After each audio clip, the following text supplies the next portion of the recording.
আমি জুয়ান একটা মাইয়া বুড়া জামার কাছে আমায় বাবাই দিছে বিয়া। আলোচিত উপস্থাপিকা দীপ্তি চৌধুরী সম্প্রতি বিয়ে করেছেন এমন একজন ব্যক্তিকে যিনি কিনা দীপ্তির চেয়ে ৩০ বছরের বড়। এমনকি ওই ব্যক্তি নাকি এর আগে আরও ২ বার বিয়ে করেছিলেন। বয়সের এমন আকাশ পাতাল পার্থক্যের কারণে কেউ কেউ বলছেন এটি যেন নানার সাথে নাতির বিয়ে। অবশ্য বাংলাদেশে এর আগে বহুবার এমন অসম বিয়ের ঘটনা ঘটেছে। আমাদের আজকের ভিডিওতে আলোচনা করব এমনই 7টি অসম বিয়ে নিয়ে। কারা 7 অসম দম্পতি, সুগার ড্যাডি খ্যাত নানার বয়সী স্বামীদের সাথে কিভাবে চলছে তাদের সংসার, চলুন একে একে দেখে নেওয়া যাক।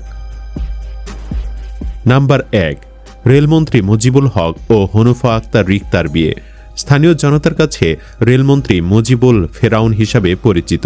ক্ষমতায় থাকাকালীন তিনি হাজার হাজার কোটি টাকার সম্পদ অর্জন করেছিলেন। 2014 সালের 31 অক্টোবর তৎকালীন রেলমন্ত্রী মুজিবুল হক মুজিব 67 বছর বয়সে তার দীর্ঘ কুমার জীবনের ইতি টেনে কুমিল্লার চান্দিনা উপজেলার মিরাখলা গ্রামের হনুফা আক্তার রিক্তাকে বিয়ে করেন। রিক্তার জন্ম 1985 সালের 20 মে, অর্থাৎ বিয়ের সময় রিক্তার বয়স ছিল মাত্র 29 বছর আর মন্ত্রীর বয়স ছিল 67, প্রায় 38 বছরের ব্যবধান। সে সময় এই বিয়েটি নিয়ে তুমুল সমালোচনার জন্ম হয়। কেউ কেউ বলতে থাকেন মন্ত্রীর 67 বছর পুরনো ইঞ্জিন কি নতুন বগি টানতে পারবে, আরও কত কি। তবে সমস্ত সমালোচনা পেছনে ফেলে অত্যন্ত জাঁকজমকপূর্ণভাবে এই বিয়ে অনুষ্ঠিত হয়। 2016 সালের মে মাসে 69 বছর বয়সে তিনি প্রথম কন্যা সন্তানের বাবা হন এবং 2018 সালের 15 মে স্ত্রী হনুফা আক্তার 2 ছেলের জন্ম দেন। বর্তমানে এই দম্পতির 3টি সন্তান রয়েছে। তবে হাসিনার পলায়নের পর মুজিবুল দেশ থেকে পালিয়ে যান। পালানোর আগ পর্যন্ত তাদের সংসার ভালোই চলছিল। বর্তমান মুজিবুলের স্ত্রী কোথায় আছে তার কোনো খোঁজ মেলেনি। নাম্বার 2, তনি ও সাদাতের বিয়ে। নারী উদ্যোক্তা ও সামাজিক মাধ্যমের পরিচিত মুখ রোবায়াত ফাতিমা তনি। স্বামী অঢেল সম্পদের লোভে সুগার ড্যাডি হিসেবে তিনি বিবাহ করেন বুড়াই সাদাত রহমানকে। তনি ছিলেন একজন তরুণ উদ্যোক্তা আর সাদাত রহমান ছিলেন অনেক বয়স্ক ব্যবসায়ী। দুজনের মধ্যে বয়সের পার্থক্য ছিল 40 বছরের মতো। তনি সাদাত রহমানকে বিয়ে করে নাহিদা ইয়াসমিনের 21 বছরের সংসার ভেঙে দেন বলে দাবি করেন সাদাতের দ্বিতীয় স্ত্রী নাহিদা। এই বিয়ে নিয়ে সমালোচনা ছিল বহুমাত্রিক। একদিকে বয়সের পার্থক্য, অন্যদিকে পূর্বের সংসার ভাঙার অভিযোগ। তনি ফেসবুক লাইভে এলেই ট্রলের মুখে পড়তেন। তবে তনি জীবনে এরপরে আরও বড় বিপর্যয় আসে। দীর্ঘদিন ব্যাংককে চিকিৎসাধীন থাকার পর 14 জানুয়ারি তনির দ্বিতীয় স্বামী সাদাত রহমান মারা যান। জীবনের শেষ দিন পর্যন্ত সাদাত রহমানের ওয়াইফ হিসেবেই থাকবো। আমি আসলে কাজের মধ্যেই থাকতে চাই, এমন না যে আমি আরেকটা বিয়ে করব বা অন্য কোনো কিছু। স্বামীর মৃত্যুর লোক দেখানো শোক কাটিয়ে পরবর্তীতে তনি তৃতীয়বার বিয়ে করেন। মূলত তনির লক্ষ্য ছিল সাদাতের সম্পদ ভোগ দখল করা। সে লক্ষ্য তনি ভালোভাবে অর্জন করেছিলেন। নাম্বার 3, টম ইমাম ও মিষ্টির বিয়ে। 2019 সালে বাংলাদেশি বংশোদ্ভূত আমেরিকান নাগরিক টম ইমাম ও তার স্ত্রী মিষ্টি ইমামের বিবাহ বার্ষিকীর কিছু ছবি ফেসবুকে ভাইরাল হলে দুজনের বয়সের পার্থক্য বেশি হওয়ায় ব্যাপক ট্রলের মুখে পড়েন এই দম্পতি। টমের প্রথম স্ত্রী ছিলেন আমেরিকান, যিনি দীর্ঘ 10 বছর অসুখে ভোগার পর 2011 সালে মারা যান। প্রথম স্ত্রী মারা যাওয়ার পর সন্তানদের নিয়ে জীবন কাটাচ্ছিলেন তিনি। দীর্ঘ সময় পরে বাংলাদেশের মিষ্টিকে বিয়ে করেন। টম ইমাম 1978 থেকে 1982 শিক্ষাবর্ষে শেরেবাংলা কৃষি বিশ্ববিদ্যালয় থেকে গ্র্যাজুয়েশন শেষ করেন এবং বর্তমানে যুক্তরাষ্ট্রের স্থায়ী নাগরিক। টম ইমাম সমালোচনার জবাবে বলেছিলেন, ভালোবাসার কোনো বয়স নেই এবং তিনি সমালোচকদের প্রতি শ্রদ্ধা রেখেই নিজের জীবন নিজের মতো করে বেছে নেওয়ার অধিকারের কথা জানিয়েছেন। যতদূর জানা যায় তাদের সংসার এখনও টিকে আছে, তবে কোনো সন্তানের জন্ম দেয়নি এই দম্পতি। নাম্বার 4, নুরুল ইসলাম সুজন শাম্মী আক্তার। নুরুল ইসলাম সুজন হল আরেক রেলমন্ত্রী। রেলমন্ত্রী নুরুল ইসলাম সুজন 65 বছর বয়সে ইসলামী শরিয়া ও সরকারি আইন অনুসরণ করে দিনাজপুরের বিরামপুরের 30 বছর বয়সী আইনজীবী শাম্মী আক্তার মনিকে বিয়ে করেন। বয়সে দুজনের অনেক পার্থক্যের কারণে বরাবরের মতো এই বিয়েটি নিয়েও তুমুল সমালোচনা হতে থাকে। 2021 সালে 5 জন তাদের বিবাহ সম্পন্ন হয়। নুরুল ইসলামের প্রথম স্ত্রী নীলুফার জাহান 2018 সালের ডিসেম্বরে একাদশ জাতীয় সংসদ নির্বাচনের আগের দিন মারা যান।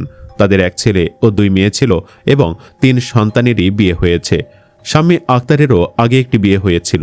2011 সালে ডিভোর্স হয় এবং সেই সংসারে তার একটি কন্যা সন্তান আছে। মজার বিষয় হল, রেলপথ মন্ত্রণালয় গঠিত হওয়ার পর প্রথম মন্ত্রী মুজিবুল হকও বিয়ে করেছিলেন মন্ত্রী থাকাকালে, আর দ্বিতীয় মন্ত্রী নুরুল ইসলাম সূর্যনও বিয়ে করেন ক্ষমতায় থাকা অবস্থায়। এতে করে সমালোচকরা কৌতুকের সাথেই বলতে থাকেন যে রেল মন্ত্রণালয়টি যেন বিলম্বিত বিয়ের জন্য শুভ মন্ত্রণালয়। সর্বশেষ জানা গেছে এখনও এই দুজনের অসম বিবাহ টিকে আছে। উল্লেখ্য, 2024 সালের 16 সেপ্টেম্বর রাতে রাজধানী শ্যামলীর বাংলাদেশ বিশেষায়িত হাসপাতাল থেকে সুজনকে আটক করে পুলিশ। পরে 17 সেপ্টেম্বর যাত্রাবাড়ি থানায় ইমরান হোসেন নামে এক তরুণের মৃত্যুর ঘটনায় দায়ের করা হত্যা মামলায় গ্রেফতার দেখিয়ে আদালতে হাজির করা হয়। 22 সেপ্টেম্বর এ মামলায় 5 দিনের রিমান্ড মঞ্জুর করা হয়। 2024 সালের 28 সেপ্টেম্বর একই মামলায় তাকে কারাগারে পাঠানোর নির্দেশ দেন ঢাকার মেট্রোপলিটন ম্যাজিস্ট্রেট মেহেরা মাহবুব। এরপর 2026 সালের মে মাসে নুরুল জামিনে মুক্তি পান। বর্তমান তিনি স্ত্রী এবং পরিবারের কাছে আছেন। নাম্বার 5, খন্দকার মুস্তাক ও তিশার বিয়ে। বাংলাদেশের সবচেয়ে বিতর্কিত বিয়েটি হল সিনথিয়া ইসলাম তিশা ও খন্দকার মুস্তাক আহমেদের। ঢাকার মতিঝিলের আইডিয়াল স্কুল অ্যান্ড কলেজের একাদশ শ্রেণীর ছাত্রী তিশা এবং খন্দকার মুস্তাক ওই কলেজের গভর্নিং বডির সদস্য ছিলেন। 18 বছরের তিশা বাসা থেকে পালিয়ে বিয়ে করেন নানার বয়সী অর্থাৎ 60 বছরের খন্দকার মুস্তাককে। অবশ্য তিশার পরিবার এ বিয়ে মেনে নেয়নি। তাদের বিয়ের বিষয়টি আদালতে এখনও বিচারাধীন হয়। সিনথিয়া ইসলাম তিশা ও খন্দকার মুস্তাক আহমেদের অসম বয়সের বিয়ে নিয়ে দেশজুড়ে চলে আলোচনা সমালোচনার ঝড়। ঢাকার 21শে বইমেলায় গেলেও হেনস্থার শিকার হন এই দম্পতি। কারণ দেশবাসী মনে করেন মুস্তাকের কখনোই উচিত হয়নি তিশার জীবনটা এভাবে নষ্ট করা।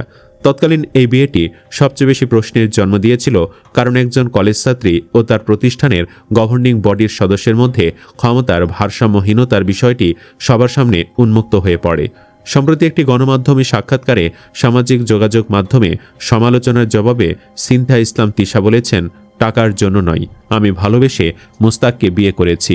সিনথিয়া ইসলাম তিশা আরও বলেছেন, আমি প্রাপ্তবয়স্ক নারী, যে কাউকে বিয়ে করতে পারি। এতে আমার সমস্যা না হলে সমালোচকদের কেন সমস্যা? যার বাবার সঙ্গে আছি তারই কোনো সমস্যা নেই, তাহলে অন্যদের সমস্যা কোথায়? এ বিষয়ে খন্দকার মুস্তাক আহমেদ বলেন, তিশা ভালো পরিবারের সন্তান, টাকা পয়সার লোভের প্রশ্নই আসে না। সে ভালোবেসে আমার সঙ্গে থাকতে চেয়েছে। জানা যায় প্রতিদিনই বিভিন্ন ডিজিটাল প্ল্যাটফর্মে সাক্ষাৎকার দিচ্ছেন তারা। বিভিন্ন ফ্যাশন হাউস পরিদর্শন করতে যেতে দেখা যাচ্ছে এই দম্পতির। বিয়ে নিয়ে নানা সমালোচনার মুখে পড়লেও এখন তারা নতুন করে উপভোগ করছেন সবকিছু। তবে এই দম্পতির কোনো সন্তান নেই। মুস্তাকের বয়স 65 হওয়ায় তারা আর সন্তান জন্ম দেওয়ার ক্ষমতা নেই। নাম্বার 6, দীপ্তি চৌধুরীর বিয়ে। সর্বশেষ আলোচিত উপস্থাপক দীপ্তি চৌধুরী বিয়ে করেছেন। চ্যানেল আইয়ের জনপ্রিয় অনুষ্ঠান to the point, state card সহ বিভিন্ন অনুষ্ঠান উপস্থাপনার মাধ্যমে দর্শকের কাছে পরিচিতি পাওয়া এই উপস্থাপিকার বিয়ের আনুষ্ঠানিকতা গত শুক্রবার সম্পন্ন হয়েছে। জানা গেছে দীপ্তির বয়স মাত্র 22। অন্যদিকে দীপ্তি চৌধুরীর স্বামীর নাম মুস্তাক ইবনে আয়ুব। পেশায় তিনি একজন শিক্ষক ও গবেষক। উচ্চশিক্ষার জন্য যুক্তরাজ্যে পড়াশোনা করেছেন তিনি। বয়সে তিনি দীপ্তির চেয়ে ডবলেরও বেশি। অক্সফোর্ড বিশ্ববিদ্যালয় থেকে পিএইচডিও করেছেন আয়ুব। বর্তমানে তিনি ঢাকা বিশ্ববিদ্যালয়ের জেনেটিক ইঞ্জিনিয়ারিং অ্যান্ড বায়োটেকনোলজি বিভাগে অ্যাসোসিয়েট প্রফেসর হিসেবে কর্মরত। শিক্ষা ও গবেষণার পাশাপাশি তিনি বিভিন্ন একাডেমিক কর্মকাণ্ডের সঙ্গেও যুক্ত। সুপ্রিয় দর্শক, দীপ্তির বিয়ে নিয়ে আপনার কি মতামত? একজন বিয়ে করতেই পারে, তাই বলে নিজের নানার বয়সে একজনকে বিয়ে করা কি ঠিক হয়েছে? কমেন্ট বক্সে জানিয়ে দিন আপনার মূল্যবান মতামত। ভিডিও ভালো লাগলে লাইক দিন এবং চ্যানেলটি সাবস্ক্রাইব করুন। ধন্যবাদ।